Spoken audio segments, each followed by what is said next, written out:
सर्वेभ्यो नमो नमः। आज की वीडियो में हम 9th क्लास का जो आपका फर्स्ट चैप्टर है भारतीय वसंत गीति उसके प्रश्नोत्तर करेंगे और इसको आप ध्यान से पढ़ेंगे। हिंदी अनुवाद जो है वो हम पहले कर चुके हैं, तो आप उस वीडियो में इस पाठ को अच्छे से समझ करके प्रश्नोत्तर कर सकते हैं। पहला प्रश्न है एक पदेन उत्तरम लिखित है। एक पद में आपको प्रश्नों का उत्तर देना है। तो इसमें पहला जो है वो है कवि ही काम संबोधयति।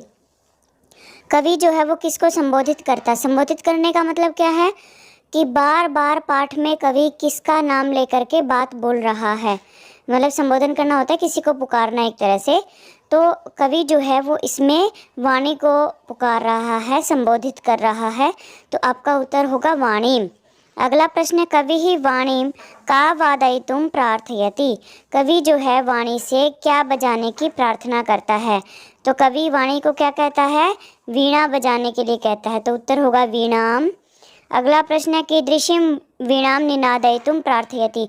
कि वीणा बजाने के लिए तो कहता है, कैसी वीणा बजाने के लिए कहता है? तो इसका उत्तर है नवीनाम। नवीन नवीन मतलब नई वीणा बजाने के लिए कहता है। कौन? कवि। अगला प्रश्न है गीति कथम गातुम कथयति। वो कैसा गीत गाने के लिए कहता है? तो गीत कैसा गाने के लिए कहता है? मृदु। मृदु मतलब सरल सा, मीठा सा। ठीक है। अगला प्रश्न है सरसः रसालः कदा लसन्ति।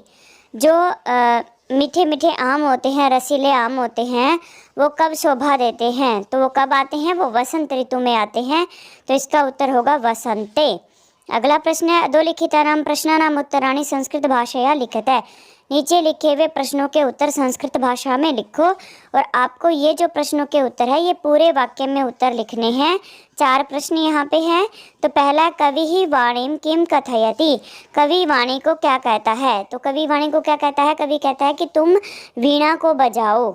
यही प्रश्न ऊपर भी आ चुका है एक पद वाले में।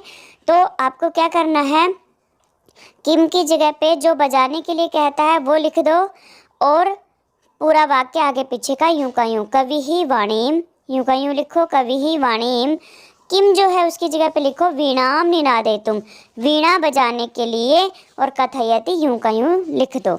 अगला प्रश्न है वसंते किम भवति। वसंत ऋतु में क्या होता है?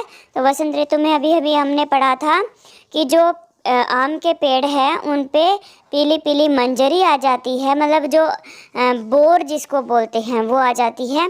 और उसके बाद जो रसीले आम होते हैं वो पेड़ों पर शोभा देने लगते हैं। और जो कोयलों के समूह है, कोयल जो होती है ना, उनके समूह जो है वो सुंदर सुंदर आवाज़ करते हैं, वो भी शोभा देते हैं।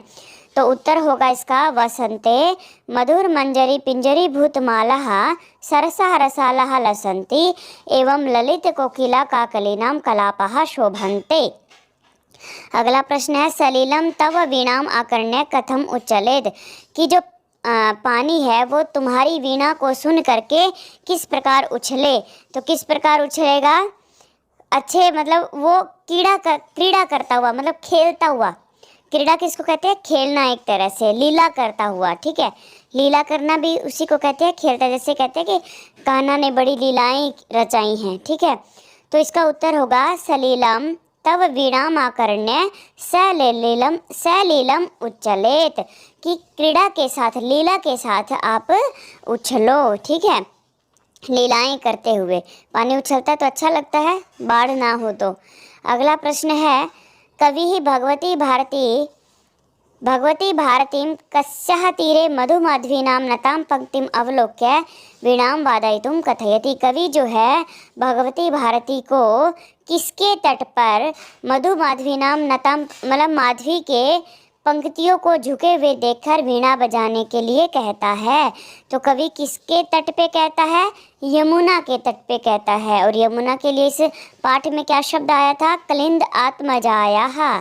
कवि ही भगवती भारतीं कलिंद आत्मजायाः यानी कि यमुनायाः सवानीर तीरे मधुमाधवीनां नतां पंक्तिम अवलोक्य वीणाम वादयितुम कथयति।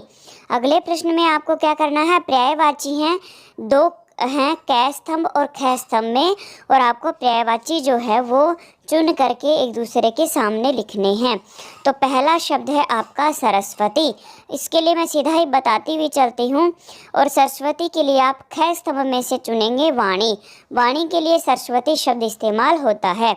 अगला शब्द है आम्रम। आम्रम का मतलब होता है आम, और आम के लिए इस पाठ में आया है शब्द रसालह। ख स्तंभ में जो 5वां शब्द है वो। अगला है पवन है। पवन मतलब हवा, और इसका पर्यायवाची क्या होगा? समीर है। बिल्कुल उसके सामने ही लिखा हुआ है। फिर आगे है तटे। तटे मतलब किनारा। तट किसको कहते हैं? किनारे को। तो पहला ख स्तंभ का पहला जो है तीरे। तीरे का मतलब भी किनारा ही होता है। अगला है भ्रमराणाम। भ्रमर किसको कहते हैं? भंवरे को कहते हैं। और भंवरे के लिए इस पाठ में क्या शब्द आया है? अलीनाम। अली शब्द आया है। अगला है प्रश्न अधोलिखितानि पदानि प्रयुज्य संस्कृत भाषया वाक्य रचना कुरुत, कि नीचे कुछ पद लिखे हुए हैं, उनका इस्तेमाल करके आपको संस्कृत में वाक्य बनाने हैं।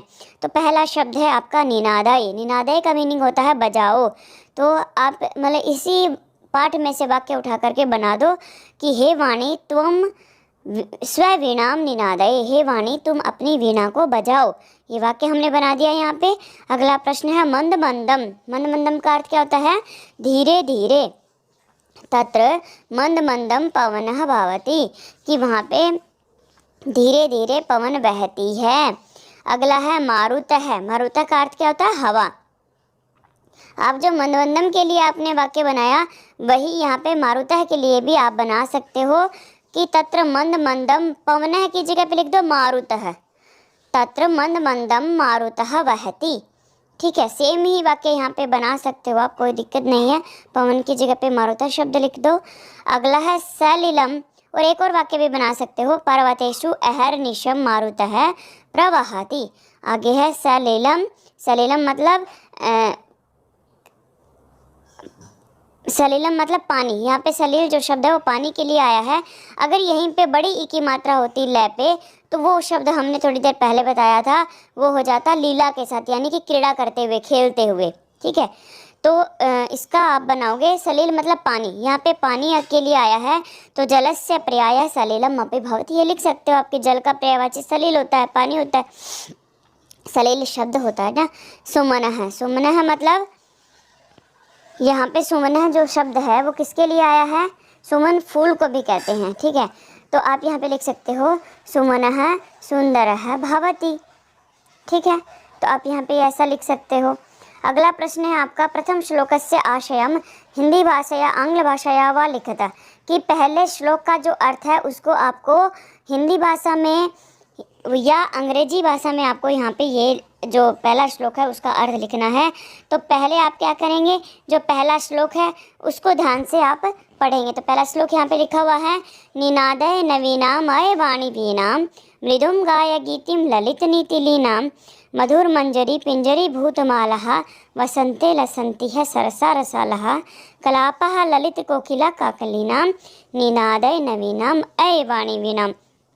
तो इस पाठ में जो पहला श्लोक है उसमें बार बार यही बात बोली जाती है कि हे वाणी आप निनादय बजाओ नवीनाम अय, मतलब जो नवीन वीणा है उसको बजाओ। मृदुम गाय गीतिम मधुर जो गीत हैं, सरल जो गीत हैं उनको गाओ। ललित नीति लीलाम, और वो गीत कैसे होंगे? सुंदर सुंदर नीतियों से युक्त होंगे। मतलब ऐसे ही नहीं बिना किसी नियम कायदे कानून के गा दिया जाए, उसके नियम कायदे कानून नीतियाँ होंगी उससे गाएंगे।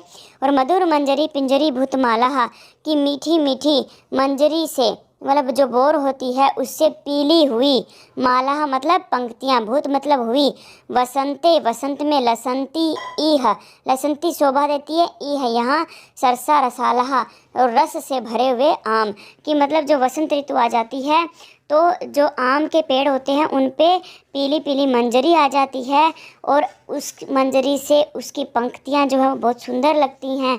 ठीक है, इस तरह से बताया गया है। कलापः ललित कोकिला काकली नाम, और कोयलों के जो आवाज़ करने के समूह होते हैं वो भी बहुत सुंदर लगते हैं। तो इस तरह से हे वाणी नवीन वीणा को आप बजाओ। ये आपका पहला श्लोक है और इसका अर्थ है, और ये यहाँ पे लिखा हुआ भी है, तो आप इसको कॉपी में लिख सकते हैं। अगला प्रश्न है अधोलिखित पदानाम विलोम पदानि लिखत है। नीचे लिखे हुए पदों के विलोम पद लिखो। तो पहला शब्द है आपका कठोरम। कठोरम, तो कठोर का जो विलोम होगा वो होगा मृदुम। कठोर मतलब जो कठोर है और मृदु मतलब जो कोमल है, ठीक है। अगला है शीघ्रम। शीघ्र का अर्थ होता है जल्दी, और शीघ्र का जो विलोम होगा वो होगा मंद मंदम। और मैंने पहले ग वाला बोल दिया, अब ख में जो लिखा है वो है कटु। कटु मतलब कड़वा, और उसके लिए आएगा विलोम मधुर। मधुर मतलब मीठा। अगला जो शब्द है वो है प्राचीनम। प्राचीन मतलब पुराना, और इसके लिए आप लिखोगे नवीनम, नया। उसके बाद है नीरस है कि जिसमें रस नहीं है, और इसका विलोम होगा सरस, यानी कि जो रस वाला है। तो इस तरह से हमने ये जो पहला पार्ट है उसके प्रश्नोत्तर किए। अगर आपको ये वीडियो पसंद आए तो लाइक, शेयर और सब्सक्राइब कीजिए, और इससे संबंधित जो भी सुझाव हैं वो आप हमारे कमेंट बॉक्स में लिख सकते हैं। धन्यवाद।